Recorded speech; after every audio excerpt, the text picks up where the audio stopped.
Then I'll start. Okay. So again, I'll repeat it for the sake of the recordings. Me and Mohit go very back. I mean, a long time back. It was 2005. I met him. He was fresh from Coke and was handling the prepaid for Hadoti region in Rajasthan. And he took me around, and then he was posted on the very unforgiving lands of Bajpai and Jaisalmer. And well, somehow he managed to pull me there. And I give him all the marks the way he actually described the romanticism of desert, which I actually regretted once I landed there. But anyhow, he pulled me there, and that's his salesmanship. And that is the part of thing we'll actually going to have and interact. Then he has gone from places to places, and he has now risen as one of the senior executives of the premier telecom operator Airtel. He's zonal business head in Rajasthan, looking up again the same Hadoti region. And I welcome you on behalf of Symbiosis, University of Applied Sciences, and all our students, and my coordinator and supporter in this event, Mr. Praveen Pravakaran, who always helps me in all the webinars. So that's all it is all about. I won't take much time. So Mohit, tell us about yourself. So first of all, thanks Siddharth sir, for inviting me for this session. It's an honor, and obviously I'm really happy to be here. Hello everyone, and as likely said that it has been a long time uh, in telecom and in sales. So I have been through what you can say. We started together in 2004, way back in 2004, and today is 2021. So it's more than 15, 16 years in the same trade. And as we all know, telecommunications business, uh, hardly if you add up another 4 to 5 years. So it's a business that is not longer than the duration of 21, 22 years in India. So we started very early, and we saw the new operators coming in, developing, nurturing, growing, reaching to a benchmark, creating benchmarks rather in the marketplace. Then we saw the consolidation phase. So it has been a really a very, very exciting journey in telecom. And for me as an individual, personally, it has been a very, very great learning in terms of developing myself into this sales and distribution, obviously technology, mobile networks, distribution. So really, really, I mean, if today I'm getting this opportunity to recall some of those years where we actually saw the challenges and opportunities, I really feel great about that. Yes, because it can be very safely said that we saw telecom happening in India. Exactly. Actually, we started, then there were two technologies, then it came one technology, then it was postpaid. It used to rule it. Then people like you came and changed the entire gamut, and it became a prepaid game. So that's the history. So what were you doing before telecom? How it all started, Mohit? So it basically started that after my campus, uh, I picked up FMCG as a starting point of my career, and I worked in a few of the FMCG companies. I'm sure everyone is aware. I started from Dabur, then I worked in Cadbury's and Coca-Cola, and those were the jobs initially in the career. So I, I mean, I did a bit of a stint of about 1.5 years initially in those companies for put together for 4.5 years uh, in total before I got that opportunity to get into telecom, and I picked up Hutch of those times. Today in the modern world, it is named taken over by Vodafone, and then now you we already saw a very kind of a consolidation and a merger of two big operators of recent times getting together like Vodafone Idea. So we started from this Hutch in 2004, and from there on worked in Hutch, later on Vodafone for 4.5 years, in which those were the initial times when I started, you rightly said, as an executive, and did 2 or 3 stints, got promoted finally as a sales program manager based out of Jaipur, doing the uh, uh, employees onboarding, training, sales R&R programs and everything. And then later in 2009, I picked up Airtel corporate office. So I went to Gurgaon. Then I started looking after the general trade, sales and distribution prepaid business for the whole country. There actually got a need to travel all the states across geographies to know how a different demographies and different terrain works. Uh, so I was there for another 5 years, and then I picked up Airtel. So I entered in Airtel in 2014, and till then it has been a very exciting journey. I joined as a head of distribution for Rajasthan, and then later I was elevated as a zonal business head, first for Bikaner and now for Kota from last 3 years. So that has been the journey. And just to add on what Mohit has been saying, we saw at least 2 to 3 brand changes. Remember, Mohit, from orange to pink, Yes, yes, from yes. pink to Vodafone. So different, apart from the different T-shirts and different from hi to hello.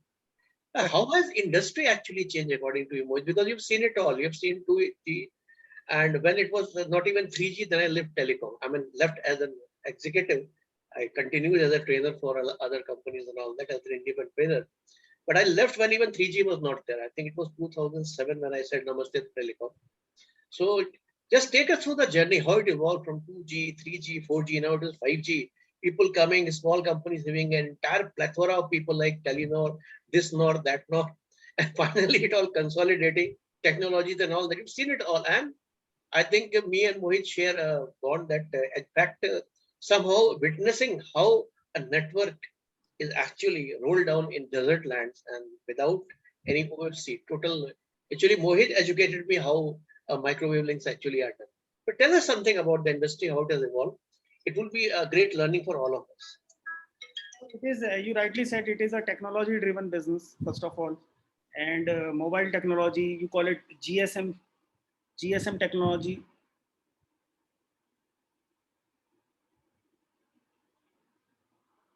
So as you rightly said, it's a technology driven business.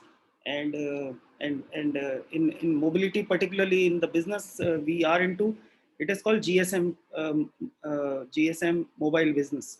What does So GSM means, Mohit, just for the benefit of our students? global system for mobile. Yeah. So it is And a how it is different from CDMA? so initially when telecom started in India about 22 years to be precise, when we actually started seeing it, it is just not more than I think 20 years. So it actually started on two platforms. One is CDMA technology, and second is GSM technology. So both the technologies were okay for initially to start with the different merits, different pro cons, and other stuff. But widely going later on in Europe and the Americas, the GSM was widely accepted, and then that became the technology for future world, because then the later on when mobility entered in developing economies, then it has to marry back to the developed economies, and it has to have the global standards to follow, because all these equipments and everything was being shipped in India when operators started taking license and deploying the telecom networks. So GSM stands basically for the the evolved way of the mobility today we see, while CDMA had its own challenges. CDMA stands for Code Division Multiple Access. It has its own challenges in terms of scalability and cost of operation, equipment, and everything. So later on, it actually evaporated, and finally it left with only one technology, which is GSM, being largely adopted, accepted by the entire world. While you call it a technology driven business, so it is very evolving, and it is very kind of a very fast paced business.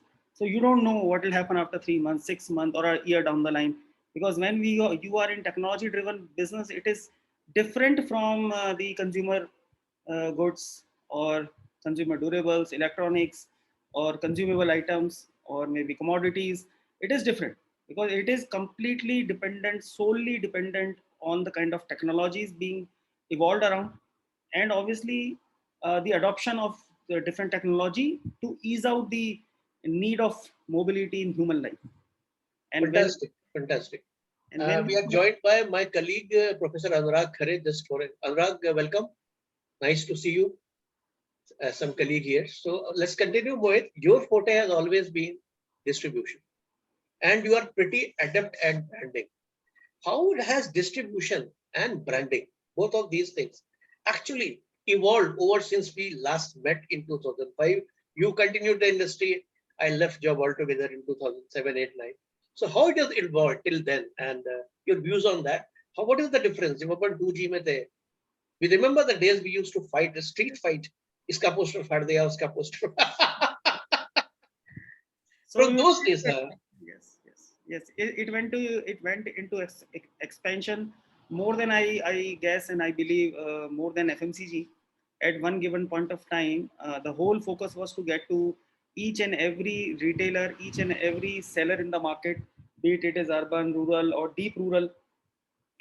Telecom also, when it is started and when we actually got into prepaid, so making the availability of recharge at every outlet, every retailer became the necessity, because this is how people are going to buy it and use it.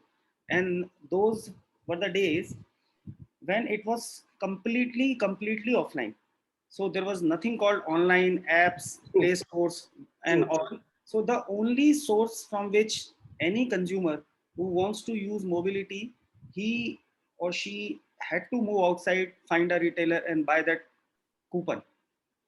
So then all of a sudden, and when we got into prepaid, actually the expansion of the industry started when we launched the prepaid mobile service. So in those days and even today, you go outside and find a retailer doing maybe selling a new SIM card, or doing your number port from one operator to another, or selling, or you are buying a recharge, and nowadays coupon is not available, but he is actually transferring amount from his electronic wallet to your mobile phone, and this is how mobile is being recharged. So for I'm sorry us, to interject, word. Sorry to interrupt you.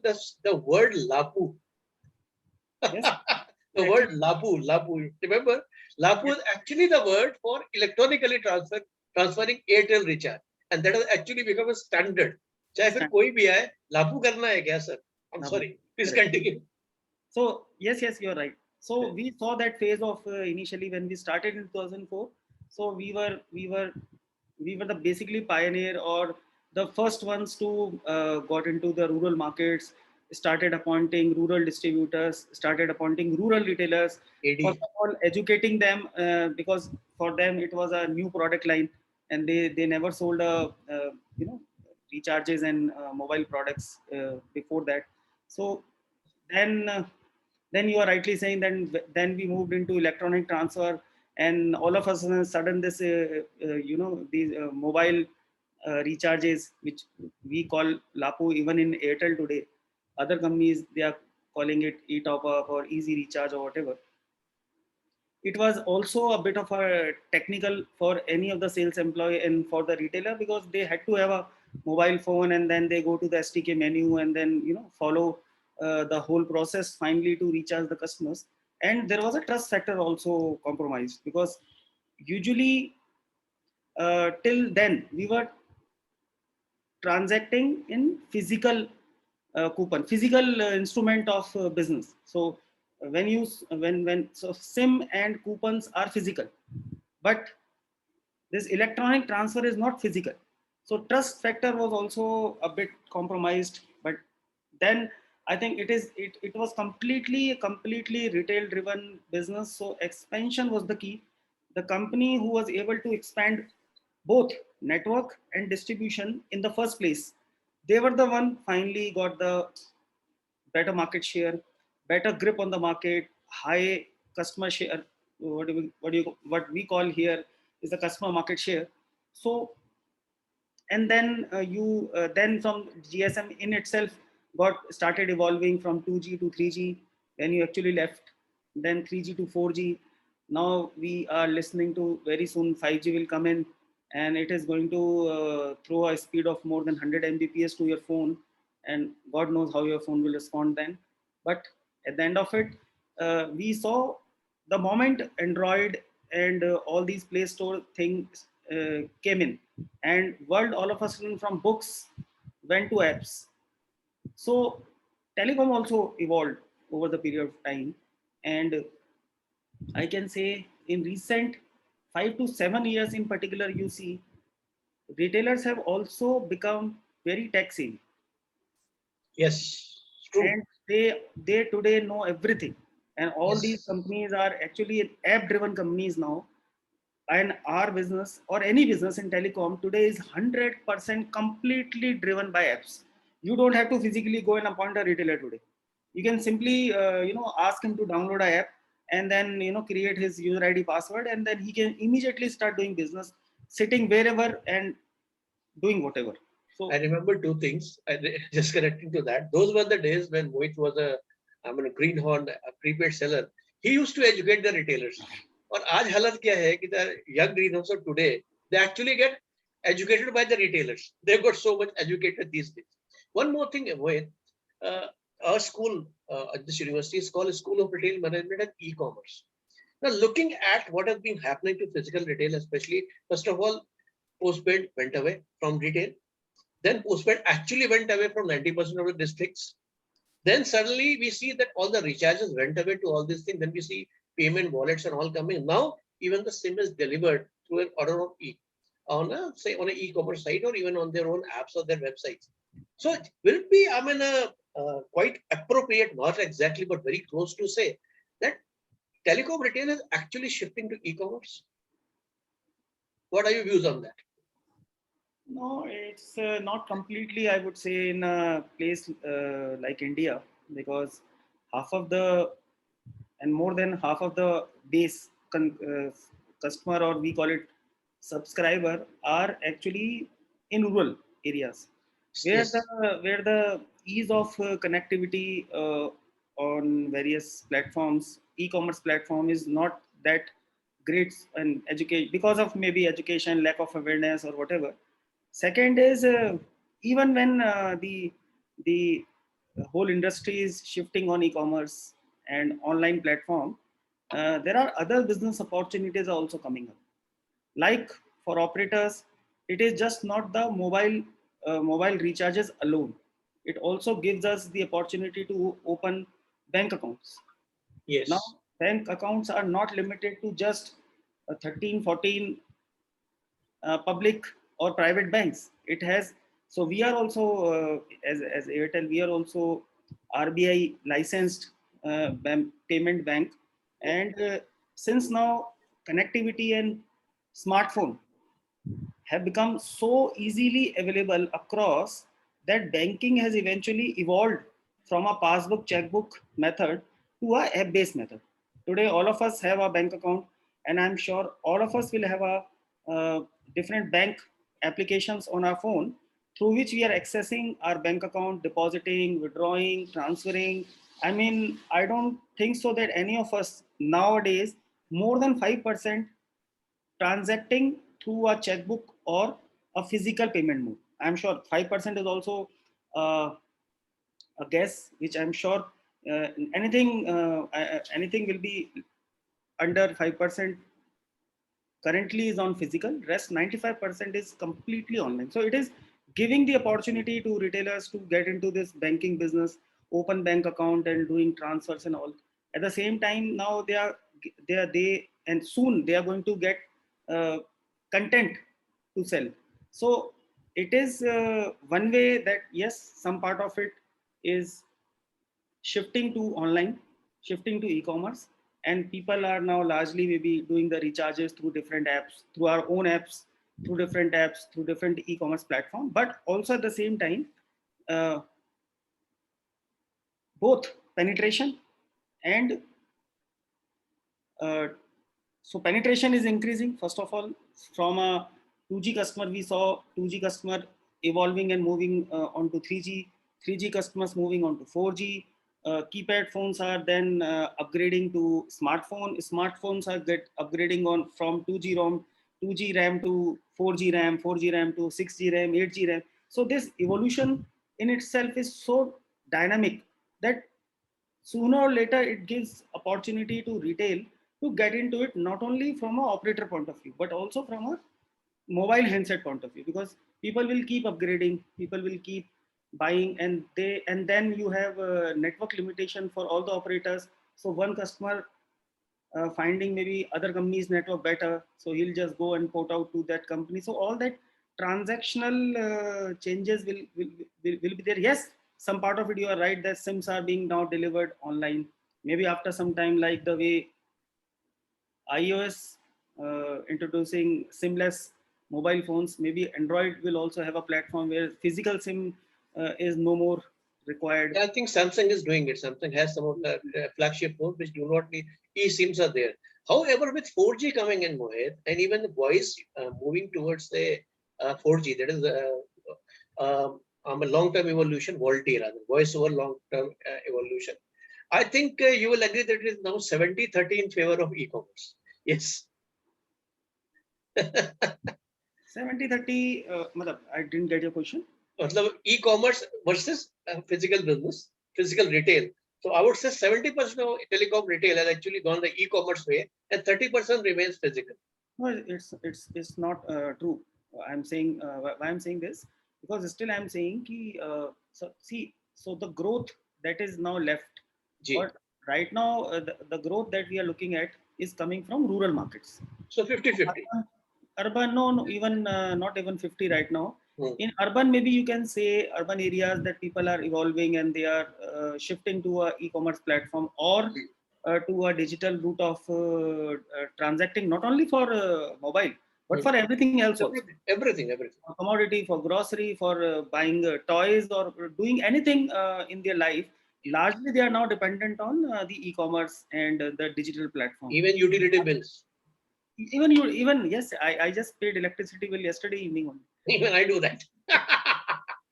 So I'm saying, so for and we all live in urban. I'm a urban citizen. So for me right now, the 90% of my expense oblique payments are happening digitally or through the e-commerce platforms only. Now, how long have you gone? We not gone to the bank with any idea? 1 साल 2 साल. Bank. सालों हो गए. I don't think so. Anyway, so maybe for some loan closure, I right. around 3-4 years back. But physically, there is no need to even travel to bank, because right now 90% of the thing you can do it on your laptop or mobile phone. Okay. But as I'm saying, that telecom is a business of urban and rural both. And yes. As we say that our actually 80 close to 70 to 80% growth is actually coming from rural markets. So rural is Abhi. Yes. Abhi bhi aa rahi. Rural are the places where customers are getting upgraded from keypad to smartphone. Yes. So feature phones to that internet. We are actually expanding or deploying our 4G networks. Oh, today, yes. Whatever, if any of the industry, any of the operator, if they are launching 10 new mobile towers, 6 or 7 are coming in rural areas. Obviously, that is where the growth is coming, and that growth is largely dependent on the retailers only right now, because those customers are not educated enough, and those markets are not evolved to digital or online to an adequate level. Okay, Mohit, as you know, we are a skill university. So let us talk about skills. So what were the skills you actually picked up right from your FMCG days to your telecom days? Now, I know it has become a part of that. You will have to give a little bit of thought about that. But what are the actual skills, right from being a frontliner to being a line manager, now being a vertical head? So what are the skills you actually, first part of the question is, what were the skills you developed? And how do you think that in a university like us, what are those skills which could be imparted at the teaching level? Because just for your information, apart from having an internship for every semester, last 6 months of semester, we don't call students at the university at all. They're all for internships. So they are ready for the industry, which either will get absorbed in that particular industry, or will be at least ready, so does not have a gestation period of 6 months, 1 year for any industry or any employer who actually employs them. So first part of question is, what were the skills you acquired? right from selling skills onwards. And how do you think these things could be imparted at this level so that ये जो fitting period होता है जिसमें अपने को 2 साल लगे 1-2 साल, that can be actually reduced? So according to me, since it is business and since it is sales, first of all, clarity of thought is very much needed and required in terms of you are getting into a sales and marketing environment, and you sooner or later, initially and later on, you will be responsible for business. So while these two things like sales and marketing and business in itself need first of all a clarity of your thoughts that you can transform into your communication style.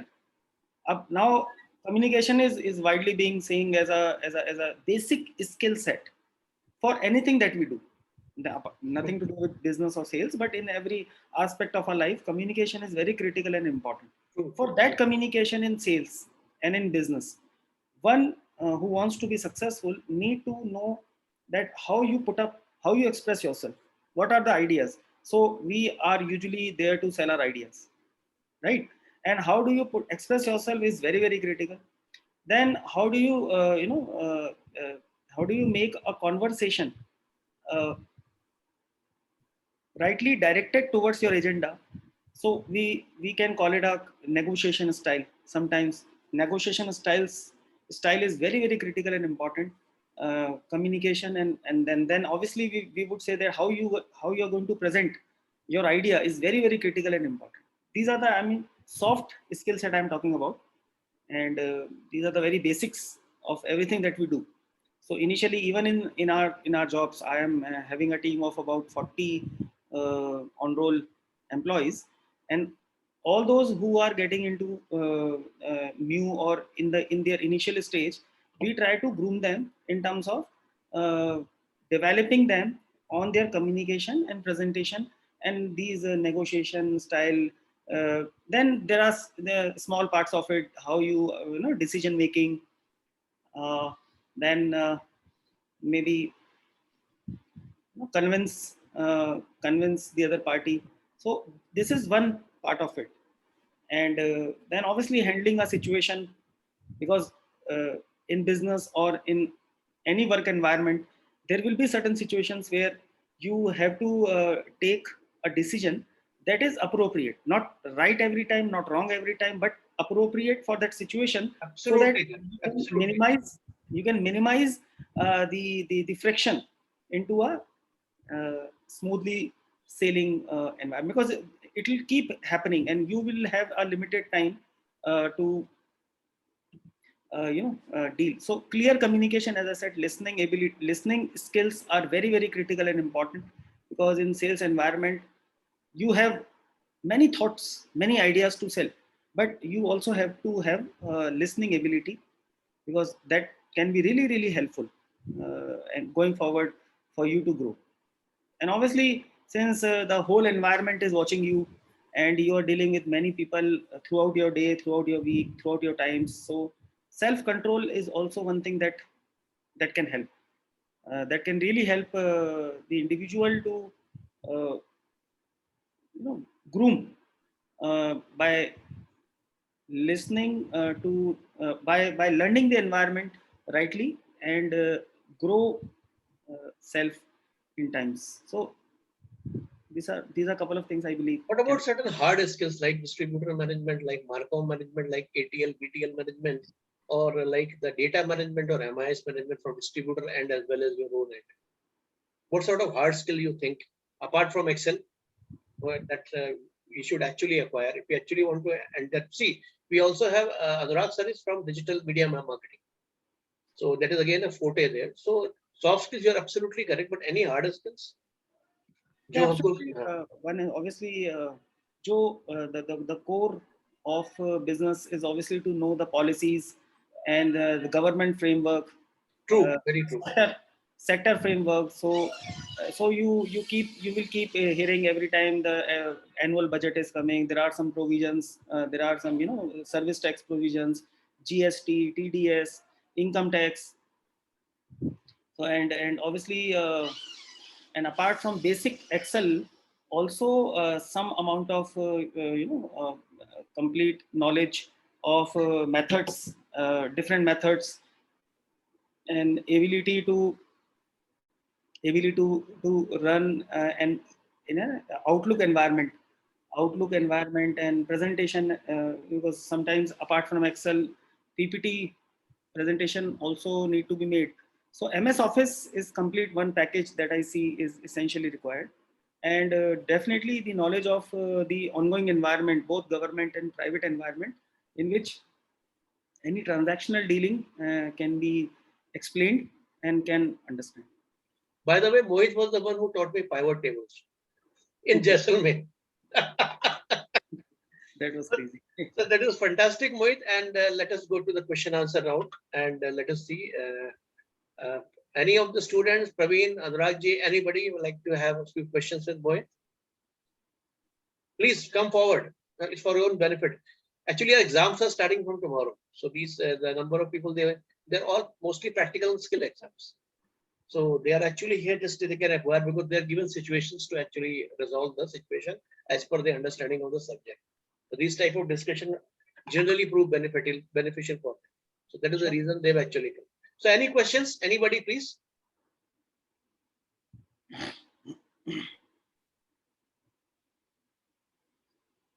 बोलो भाई क्या हुआ?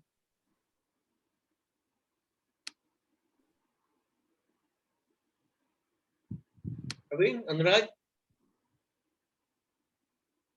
Kanush, Anjali.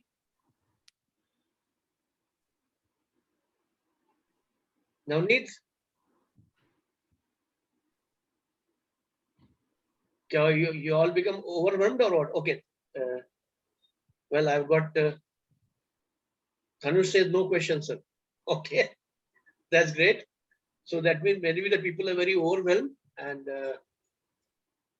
Anurag ji, would you like to say a few words? Closing remarks? Anurag?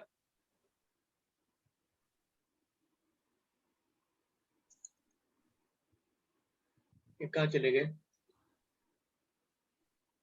He's having some voice problems. Okay, no issues. So, Mohit, that was very nice, even after seeing you after such a long time. And because of the exams tomorrow, the presence is slightly less. Maybe they are in a rush to go there. And it was fantastic catching up, and we will be calling you again and meeting you again, and to understand various aspects of business. We wish you all the very best, and let us see you very soon as a CEO of a circle, at least, if not more, provided you remain in the same industry. Thank you.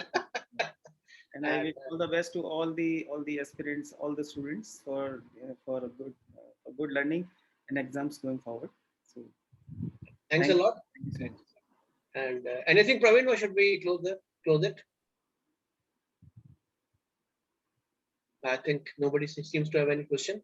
So thank you, boys, and we will remember it. I'll give you the YouTube link also for that as and when it is posted. And looking forward to meet again. Thank you. Thank you. Thanks, everyone. Okay, bye-bye. We can disconnect. Wait if you want. Okay. क्या हुआ? किसी ने कुछ पूछा ही नहीं यार. Anyway, so let's end it, and let me finish the recording too.